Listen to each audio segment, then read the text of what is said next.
আসসালামু আলাইকুম। সংবাদে আপনাদের সবাইকে স্বাগত জানাচ্ছি। আমি ফিরোজ তোহা। শুরুতেই সংবাদ শিরোনাম।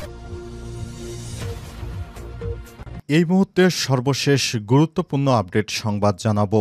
প্রথমেই যে সংবাদ জানাবো সেটি হচ্ছে ৩ উপদেষ্টাকে পদত্যাগ করাতে বাধ্য হব বললেন নাসির উদ্দিন পাটোয়ারি। আইন উপদেষ্টা আসিফ নজরুল বিশ্বাসঘাতকতা করেছেন বলে অভিযোগ করেছে জাতীয় নাগরিক পার্টি এনসিপির মুখ্য সংগঠক নাসির উদ্দিন পাটোয়ারি।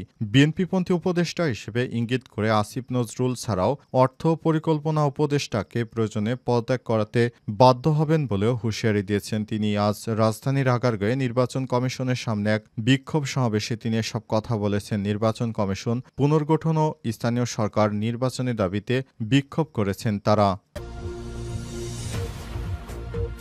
ইরানে পারমাণবিক স্থাপনায় হামলা, বিশ্বব্যাপী তেলের দাম বৃদ্ধি।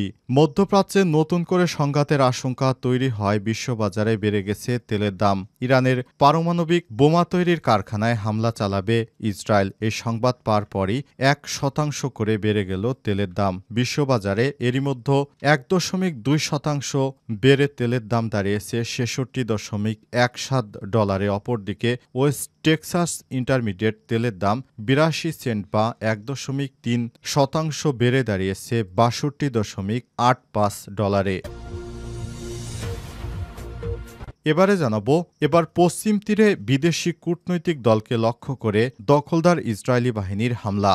গাজার পশ্চিম তীরে জেনিন শরণার্থী শিবিরে প্রবেশপথে একটি বিদেশি কূটনৈতিক প্রতিনিধি দলকে উদ্দেশ্য করে গুলি চালিয়েছে ইসরায়েল। এক প্রতিবেদনে এই খবর জানিয়েছে আনাদুল এজেন্সি। নেতানিয়াহুর বিরুদ্ধে এবার কঠোর নিষেধাজ্ঞা আসতে চলেছে, কারণ ওই দলে ৩৫ জন রাষ্ট্রদূত ছিল। তাদেরকেই লক্ষ্য করে গুলি চালিয়েছে ইসরায়েলি সেনাবাহিনী। পুরো ৩৫ রাষ্ট্র থেকে ইহুদিবাদীদের উপর এবার ভয়ঙ্কর নিষেধাজ্ঞা আসতে চলেছে। জানাবো, গাজায় ইসরায়েলি হামলায় ৫২ জন নিহত।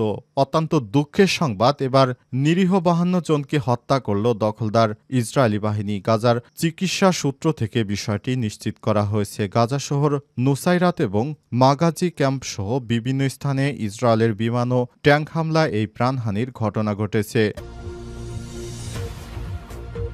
এদিকে ৮ দিনে দ্বিতীয় পাকিস্তানি কূটনৈতিককে বহিষ্কার করল ভারত। ভারতের হিন্দুত্ববাদীরা এবার ক্রমবর্ধমান কূটনৈতিক উত্তেজনার মাঝে ভারত সরকার আবারও নয়াদিল্লিতে নিযুক্ত পাকিস্তান হাইকমিশনের এক কর্মকর্তাকে বহিষ্কার করেছে। তাকে ভারত তার কূটনৈতিক মর্যাদার পরিপন্থী কাজকর্মে যুক্ত থাকার অভিযোগ এনে ২৪ ঘণ্টার মধ্যে ভারত ছাড়ার নির্দেশ দিয়েছে।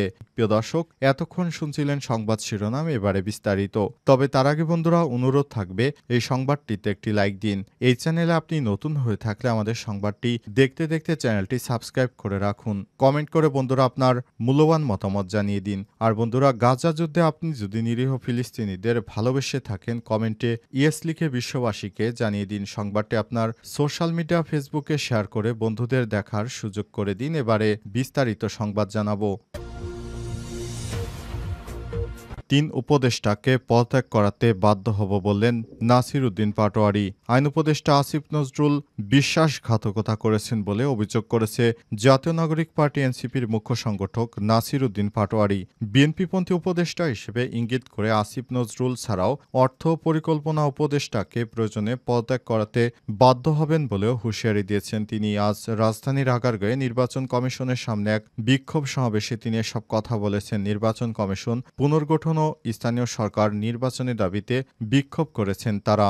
আইন উপদেষ্টাকে উদ্দেশ্য করে পাটোয়ারি বলেছেন, আসিফ নজরুল জুলাই ঘোষণাপত্র নিয়ে টালবাহানা করছেন। জনগণের রক্তের সঙ্গে তিনি বেইমানি করছেন। হুঁশিয়ারি দিয়ে তিনি বলেছেন, জুলাই ঘোষণাপত্র না দিলে আপনি দেশে থাকতে পারবেন না। নাসির উদ্দিন পাটোয়ারি বলেন, উপদেষ্টাদের মধ্যে যারা বিএনপির মুখপাত্র হিসেবে কাজ করছেন তাদের পদত্যাগ করাতে বাধ্য হব। বাংলাদেশের অর্থনীতি গুড়িয়ে দিতে পরিকল্পনা উপদেষ্টা ডক্টর ওয়াহিদুদ্দিন মাহমুদ ও অর্থ উপদেষ্টা সালেউদ্দিন আহমেদ কাজ করছেন, আর আইন মন্ত্রণালয় গুড়িয়ে দিতে কাজ করছেন আইন উপদেষ্টা আসিফ নজরুল। তিনি আর বলেন, ইসি পুনর্গঠন ছাড়া এনসিপি কোনো ভোট করতে দেবে না। ইসি বিএনপির দলীয় কার্যালয় হিসেবে কাজ করছে। রক্তের ম্যান্ডেট নিয়ে বিএনপির পক্ষে কাজ করতে পারবেন না। ইসিকে আগে স্থানীয় নির্বাচন করাতে সিদ্ধান্ত নিতে হবে। পাটোয়ারি আরও বলেন, বিভিন্ন জায়গায় দালাল চক্র দখল করছে। উপদেষ্টা প্যানেল থেকে বিএনপিপন্থীদের বের করে করে দেন। বিএনপি লাশের রাজনীতি শুরু করেছে উল্লেখ করে পাটোয়ারি আরও বলেছেন, আওয়ামী লীগের টাকায় তারা বড় বড় কথা বলে, তাদের টাকাতেই বিএনপির নগর ভবন বন্ধ করেছে। বাংলাদেশে মুজিবীয় সংবিধান চলবে না বলেও মন্তব্য করেছেন এনসিপির এই নেতা। এনসিপির মুখ্য সংগঠক আরও বলেন, আপনারা বিএনপির কাছ থেকে নগর ভবন ছেড়ে দিতে পারেন না। আপনারা বিএনপির কাছে দলীয় কার্যালয় হিসেবে ইলেকশন কমিশনকে ছেড়ে দিতে পারবেন না। এটা জনগণের সঙ্গে সরাসরি গাদ্দারি। সেজন্য আমরা বলি ইসি পুনর্গঠন করতে হবে। সংস্কারের যে প্রস্তাব রয়েছে সেগুলোকে মান্য করে আইন পরিবর্তন করতে হবে। ইসরায়েলে ইরানে হামলার হুমকির পর বিশ্বব্যাপী তেলের দাম বৃদ্ধি। মধ্যপ্রাচ্যে নতুন করে সংঘাতের আশঙ্কা তৈরি হয়, বিশ্ববাজারে তেলের দাম আরও বেড়ে গেছে। ইসরায়েল ইরানের পারমাণবিক স্থাপনায় হামলার পরিকল্পনা করছে এমন আশঙ্কায় বিশ্বব্যাপী তেলের বাজারে আবারও অস্থিরতা দেখা দিয়েছে। এর ফলে আজ অপরিশোধিত প্রতি ব্যারেল তেলের দাম 1% বেশি বৃদ্ধি পেয়েছে। বাজারে বিশ্লেষকরা বলছেন, এই সম্ভাব্য হামলার কারণে শুধু ইরান নয়, পুরো মধ্যপ্রাচ্য অঞ্চলে জ্বালানি তেলের সরবরাহ কমে যাওয়ার সম্ভাবনা দেখা দিয়েছে। এটি আন্তর্জাতিক জ্বালানি বাজারে নেতিবাচক প্রভাব ফেলতে পারে। বিশ্ববাজারে ব্রেন্ট ক্রুড অয়েলের দাম ব্যারেল প্রতি 79 সেন্ট বা 1.2% বেড়ে দাঁড়িয়েছে $66.61। অপরিশোধিত যুক্তরাষ্ট্রের ওয়েস্ট টেক্সাস ইন্টারমিডিয়েট তেলের দাম 82 সেন্ট বা 1.3% বেড়ে দাঁড়িয়েছে $62.85।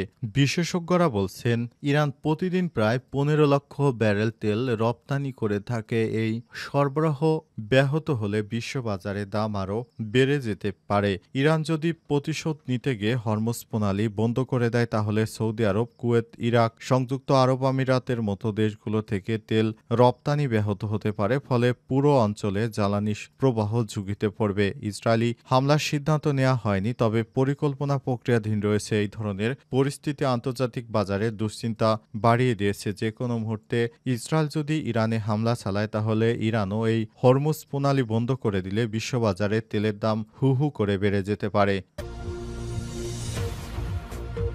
পশ্চিম তীরে বিদেশি কূটনৈতিক দলকে লক্ষ্য করে ইসরায়েলি সেনাবাহিনীর হামলা। পশ্চিম তীরে জেনিন শরণার্থী শিবিরে প্রবেশপথে একটি বিদেশি কূটনৈতিক প্রতিনিধি দলকে উদ্দেশ্য করে গুলি চালিয়েছে দখলদার ইসরায়েলি বাহিনী। আজ এক প্রতিবেদনে আনাদুল এজেন্সি খবর জানিয়েছে। ফিলিস্তিনি পররাষ্ট্রমন্ত্রী শোকারি আহমেদ আল দিক বলেছেন, ৩৫ জন রাষ্ট্রদূত, কনসাল এবং কূটনৈতিককে প্রতিনিধি দলকে অবরুদ্ধ ক্যাম্পের কাছে পৌঁছালে ইসরায়েলি সেনাবাহিনী কূটনৈতিক নিয়ম লঙ্ঘন করে গুলি চালিয়েছে। ফিলিস্তিনের সরকারি সংবাদ সংস্থা ওয়াফার তথ্য অনুযায়ী প্রতিনিধি দলটিতে মিশর, জর্ডান, মরক্কো, ইউ, পর্তুগাল, চীন, অস্ট্রিয়া, ব্রাজিল, বুলগেরিয়া, তুরস্ক, Spain, Lithuania, Poland, Russia, Japan, Romania, Mexico, Sri Lanka, Canada, Bharat, Chile, France, যুক্তরাজ্যের কূটনৈতিক সহ আরও বেশ কয়েকটি দেশের প্রতিনিধিরা ছিলেন। আহমেদ আল দিক ইসরায়েলি কর্মকাণ্ডে নিন্দা জানিয়েছে এবং পশ্চিম তীর ও গাজায় ফিলিস্তিনিদের বিরুদ্ধে চলমান আক্রমণ বন্ধ করাও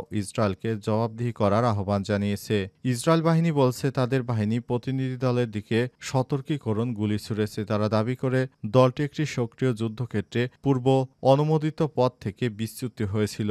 ইসরায়েল গুলিবর্ষণ অগ্রহণযোগ্য। ইইউ পশ্চিম তীরে শরণার্থী শিবিরে প্রবেশপথে বিদেশি কূটনৈতিকদের চারপাশে ইসরায়েলের হুমকিমূলক গুলিবর্ষণকে অগ্রহণযোগ্য বলে মন্তব্য করেছে ইইউ পররাষ্ট্র নীতিপ্রধান কাজা কলাস। লাইভ প্রতিবেদনে টিআরটি গ্লোবালে খবর জানিয়েছে। ইউরোপীয় ইউনিয়ন, আফ্রিকান ইউনিয়নের বৈঠকে কাজা কালাস বলেছেন, কূটনীতিকদের জীবনের উপর দিয়ে কোনো হুমকি গ্রহণযোগ্য নয়। ইসরায়েলকে এই ঘটনার জবাবদিহি করার জন্য আহ্বান জানিয়েছেন তিনি। গাজায় ইসরায়েলি হামলায় 52 জন নিহত।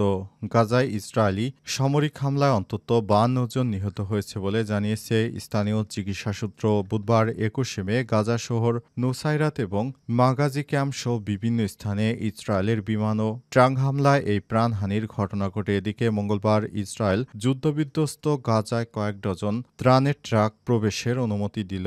বাস্তবে এই সাহায্য এখন প্রয়োজনীয় মানুষের কাছে পৌঁছায়নি। ইসরায়েল দাবি করেছে যে তারা ১১ সপ্তাহে অবরোধের পর ৯৩টি ত্রাণ ট্রাক প্রবেশের অনুমতি দিয়েছে। তবে এখন পর্যন্ত মাত্র ৫টি ট্রাক গাজায় প্রবেশ করতে পেরেছে। এই পরিস্থিতিতে গাজায় সাহায্য বিতরণের কাঠামোগত ব্যর্থতা হিসেবে দেখা হচ্ছে। ত্রাণ সংস্থাগুলো বলছে এই সহায়তা ব্যাপক কম। এর একজন সমন্বয়কারী বলেছেন, মাসের পর মাস বিমান ও স্থল পথে অবরোধের পর সামান্য কিছু ট্রাক প্রবেশের অনুমতি দেয়া এক ভুল বার্তা দিচ্ছে, যেন সবকিছু স্বাভাবিক হয়ে গিয়েছে, অথচ বাস্তবে পরিস্থিতি আরও ভয়াবহ রূপ নিয়েছে। এদিকে ব্রিটেন, ফ্রান্স ও কানাডা ইসরায়েলের প্রতি কড়া পদক্ষেপ নেয়ার হুঁশিয়ারি দিয়েছে। পোপ ফ্রান্সিস আজ এক ভাষণে মানবিক সহায়তা প্রবেশ নিশ্চিত এবং শত্রুতা বন্ধের আহ্বান জানিয়েছে। তিনি বলেন, শিশুবৃদ্ধ অসুস্থদের জন্য একটি জীবন মৃত্যুর প্রশ্ন হয়ে দাঁড়িয়েছে। বৈরুতে সফরের সময় ফিলিস্তিনি প্রেসিডেন্ট মাহমুদ আব্বাস আন্তর্জাতিক সম্প্রদায়কে ইসরায়েলি আক্রমণ বন্ধে জরুরি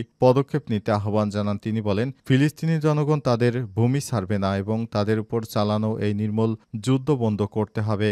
গাজায় ইসরায়েলি অভিযানে এখন পর্যন্ত মৃতের সংখ্যা দাঁড়িয়েছে ৫৩,৫৭৩ জনে এবং আহত হয়েছে ১,২১,৬৮৮ জনে। তথ্যসূত্র আল জাজিরা।